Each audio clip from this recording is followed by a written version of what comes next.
Fala, meus queridos, tudo bem com vocês? Como passaram aí essa semana? Semaninha cheia de jogos não tão relevantes, né? Tivemos dois joguinhos atrasados, tanto da Copa do Nordeste quanto do Campeonato Brasileiro, e o jogo, enfim, da Seleção Brasileira com a estreia do Carlo Ancelotti. Meus queridos, seguinte, se inscreve no canal para você não perder nada do que acontece com a nossa seleção, análise dos jogos, notícias. Também vamos cobrir aqui o campeonato da Copa do Mundo de clubes, né, que vai acontecer agora em junho. Na próxima semana, já no próximo final de semana, já começa esse Mundial. Então, pô, se inscreve no canal para você dar essa força, para você acompanhar o seu clube aqui também do coração nessa competição, a competição mais importante de clubes organizada pela FIFA. Bom, meus queridos, seguinte, vamos conversar então sobre esses jogos da semana. Eu vou passar bem rapidinho pelos jogos atrasados, né? E, obviamente, vou me aprofundar no jogo da seleção brasileira. Então, pô, deixa o like aí já. Deixa a sua opinião também, é muito importante para mim saber a opinião. O que você achou do jogo da seleção, da estreia do Ancelotti com a nossa amarelinha. Bom, começando agora pelos jogos de quarta-feira, tivemos dois jogos na quarta, né? O jogo atrasado da Copa do Nordeste, da quinta rodada da Copa do Nordeste, entre Confiança e Bahia. O Confiança venceu o Bahia, né? O Bahia que entrou com o time sub-20, com bastante molecada em campo, né, com um goleiro reserva, Danilo Fernandes, e até que foi bem. Né, o Bahia criou oportunidades, conseguiu ter algumas oportunidades ao longo do jogo, mas por conta da molecada, né, por conta dos jovens estarem jogando, falta ritmo, falta a questão de tato ali na finalização, né, de qualidade, e acabou, né, saindo derrotado desse jogo, porque o Confiança foi mais mortal nas chances que teve. Né. Logo na primeira chance, por exemplo, que o Confiança teve, conseguiu guardar com o Neto Oliveira, e aí no segundo tempo ele de novo conseguiu colocar o Confiança em ampla vantagem no placar. O Confiança até teve algumas outras chances no segundo tempo de ampliar, mas ficou nesse 2-0, que está de bom tamanho, né? O Confiança com essa vitória entrou na zona de classificação da Copa do Nordeste, né? Tá em terceiro lugar. O Bahia já está classificado, não deve sair entre os 4 colocados, mas fica essa questão de onde vai ficar, né, entre esses 4 colocados. Né? O primeiro colocado pega o último colocado do outro grupo, do grupo A, né, o Bahia está no grupo B, lembrando que o líder do grupo A nesse momento, né, já encerrada, né, as partidas do grupo A, é o Vitória, né, está Vitória, Sport, Ferroviário e Fortaleza. Então, se o Bahia ficar em primeiro, pega o Fortaleza, se ficar em quarto, teremos o Bavi aí na próxima fase da Copa do Nordeste, com o mando, né, decisão de campo, com o Vitória.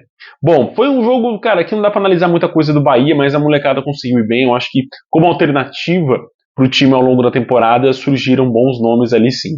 Também na quarta-feira tivemos o jogo atrasado da 10ª rodada entre Botafogo e Ceará. O Botafogo foi muito bem, conseguiu vencer por 3-2, fez um 3-1 ali no placar, mas o Vozão sempre conseguiu reagir ali com o seu bom aproveitamento do seu camisa 9, né, do Pedro Raul. O Botafogo criou oportunidades, né, e não tanto quanto eu imaginava que aconteceria no jogo, mas conseguiu ser a melhor equipe do duelo, né, foi muito bem na frente, não tão bem atrás, mas eu acho que por conta desse bom momento que o Pedro Raul tá vivendo, cara, é aquele tipo de momento do atacante que qualquer bola que vier, ele vai conseguir empurrar pro gol, tanto que o segundo gol foi muito nisso, né, ele não consegue ali uma chance muito clara, mas é uma cabeçada mortal que vai no ângulo do gol do John, né, então foi um bom jogo do Botafogo, como eu falei, de chances, né, de domínio de campo, mas foi um jogo excelente do Pedro Raul, cara, não tem como você falar isso. Ele pagou o pato, infelizmente, por conta dos erros da defesa. O pênalti do Alex Telles foi infantil, o terceiro gol também do Marlon Freitas, houve ali uma desconversa entre os defensores, mas consegue, né, ser derrotado. Acho que não é uma derrota dolorida para o Ceará, né, porque o Ceará fica na parte de cima da tabela com 10, na 10ª colocação, né, com 15 pontos, e o Botafogo entra no G6. Então vai para o Mundial de Clubes, pertencendo ali ao G6 do Campeonato Brasileiro, zona que eu acho que o time vai permear ao longo do Brasileirão. Eu acho que vai ficar ali entre 6º e 9º lugar. É um lugar que o Botafogo deve permanecer ao longo dessa edição do Campeonato Brasileiro. Como eu falei, Mastriani, Alex Telles de pênalti, Marlon Freitas fizeram os gols do Botafogo e os 2 gols do Pedro Raul, lei do ex também, né? Jogou pelo Botafogo aí em 2015, se eu não me engano, jogou pelo Fogão e anotou seus 2 golzinhos na partida. Bom, vamos falar então, né, do elefante verde e amarelo da sala. Vamos falar sobre a seleção brasileira. O Brasil viajou até o Equador, foi o primeiro jogo do Ancelotti como técnico da seleção brasileira e acabou ficando no 0-0.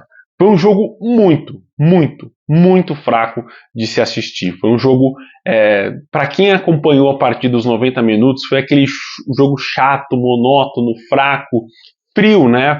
Eu acho que tudo bem não ter nenhum resultado positivo no primeiro jogo. Eu acho que era exigir demais de uma seleção que está em decadência ao longo dos anos, que está apresentando cada vez menos futebol, cada vez menos qualidade, cada vez menos individualidade. E essa seleção brasileira eu acho que vem se caracterizando muito nisso. A gente não é um time, não conseguimos formar um time entrosado, qualificado para disputar a próxima Copa do Mundo. A gente tem boas peças individuais que não estão bem na seleção brasileira. O caso do próprio Vinícius Júnior, o caso dos meio-campistas da seleção brasileira que não conseguem gerar ali uma criatividade de criar jogadas na frente. Eu acho que, inclusive, vai ser um problema sim contra o Paraguai. Provavelmente o Brasil vai ter volume de jogo, só que serão jogadas mais de bola parada, cruzamento, esperando uma genialidade do Vinícius Júnior, né, criar alguma jogada isolada pela esquerda, né?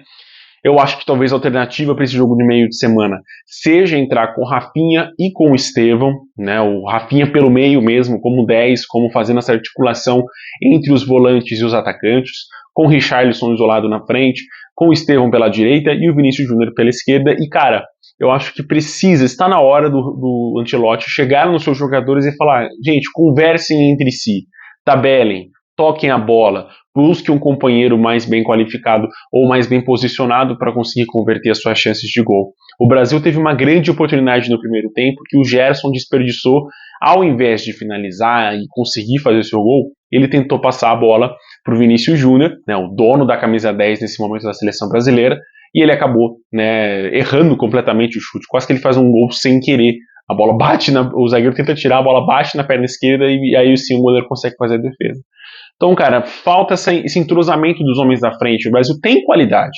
Se você for analisar as peças que o Brasil tem no seu campo de ataque, Estevão, Rafinha, Vinícius Júnior, Richarlison, Matheus Cunha, Rodrigo, quando estiver bem, Endrick, são peças boas. São peças que caberiam em times titulares por muitos países. No Brasil nem se fala nisso.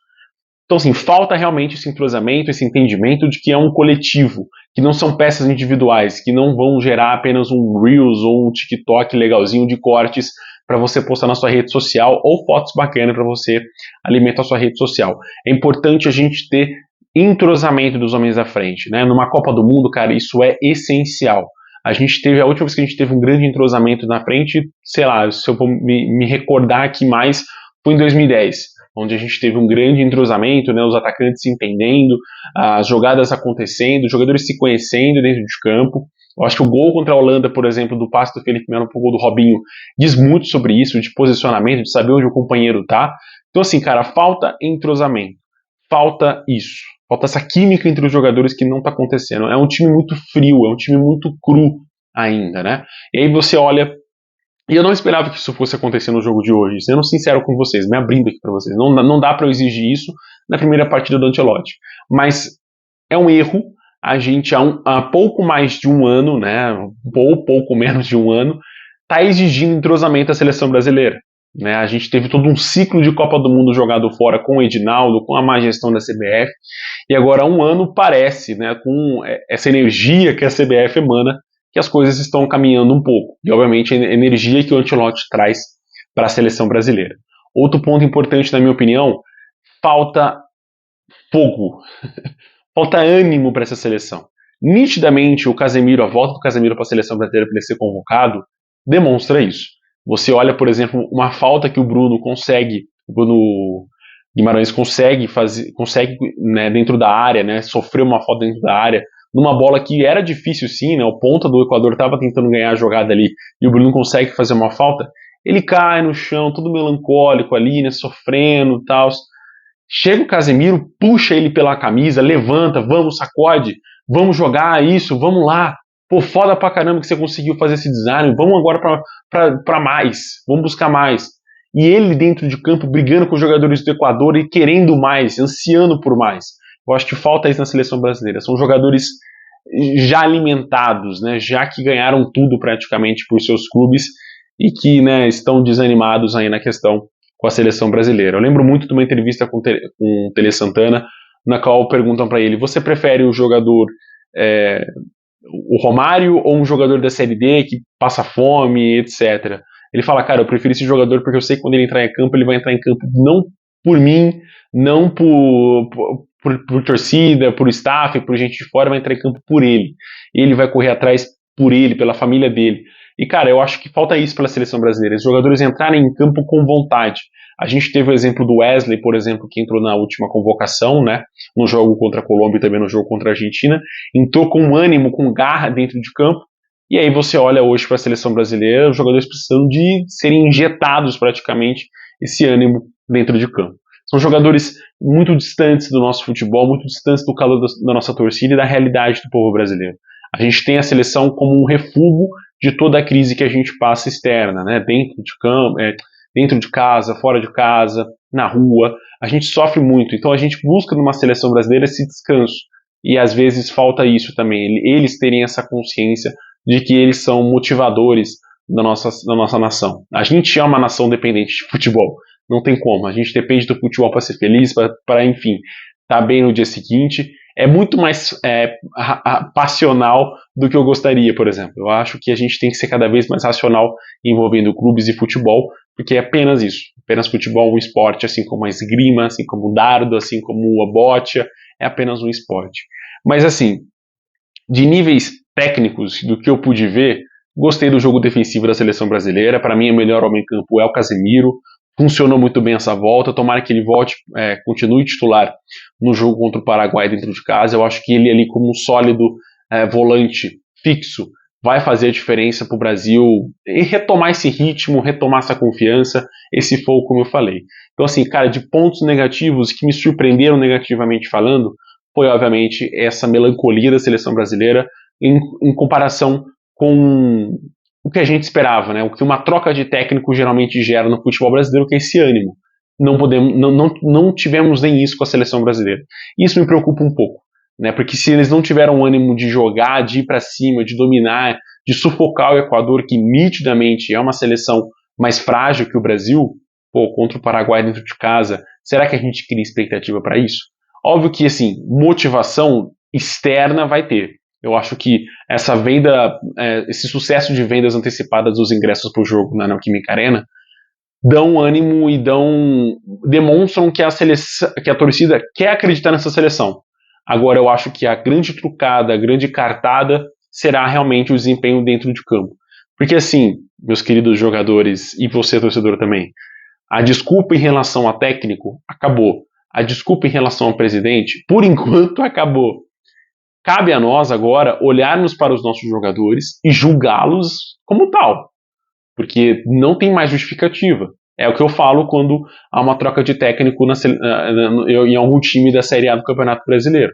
Não há mais justificativa, não há mais com quem você apontar o dedo, né? Ou é a diretoria ou são os jogadores. No caso, só resta os jogadores mostrarem dentro de campo. Então, assim, falta entrosamento, falta essa conversa dentro de campo, falta criatividade e está faltando ânimo. Para mim, essas 4 coisas vão ter que ser colocadas à prova na terça-feira, contra o Paraguai. E eu espero que tenhamos resposta, eu espero que tenhamos reação por parte destes jogadores. Será um jogo muito legal de acompanhar, eu imagino. Torço para que seja mais legal do que o jogo contra o Equador. E você acompanha a minha opinião aqui no vídeo. Na própria terça-feira, né, depois do jogo, eu faço essa opinião. Então, de madrugada, deve já estar aí circulando no YouTube. No domingo, eu vou trazer a análise dos jogos da Copa do Nordeste, da 7ª rodada do Grupo B, do Grupo do Bahia, a definição de quem ficou em qual posição. Então, dá essa força. Volta aqui no domingo para dar essa força nesse vídeo, que geralmente ele não gera tanto engajamento. Você que está aqui pela Copa do Nordeste, cara, sabe que no domingo eu vou fazer um panorama geral ali de quem pegou quem pode classificar. Então, se inscreve no canal para você não perder nada. E, aliás, já começando a adiantar para vocês, vai ter vídeo do canal sobre o Mundial de Clubes na terça, domingo e quinta, se eu não me engano. Essa é a sequência, que são os intervalos ali, né, entre uma rodada dos brasileiros e outra. Eu vou cobrir só os jogos dos brasileiros, tá? Aqui no vídeo eu posso falar dos outros jogos, mas em suma, do grupo em geral, mas em suma vai ser só dos brasileiros, tá? Porque, cara, são muitos jogos e jogos em horário de trabalho, então vai ser difícil acompanhar todos. Mas os brasileiros eu vou dar um foco maior e acompanhar aqui para trazer para vocês. Fechou? Forte abraço, meus queridos. Se inscreve no canal e dá essa força. Vamos bater os 300 inscritos aí. Dá essa forcinha para nós. Se inscreve no canal, dá essa força. Deixa o like. Muito importante você deixar o seu like, sua curtida. Se você não deixou no começo, pô, tá aqui a sua oportunidade de deixar no final. E se você ficou aqui até o final, pô, deixa nos comentários o seguinte. A bandeirinha da Itália e a bandeira do Brasil. O cara não vai entender nada e vai querer assistir o vídeo para ver o que aconteceu. E é isso, meus queridos. Forte abraço com Deus. Até o próximo vídeo. Tchau, tchau.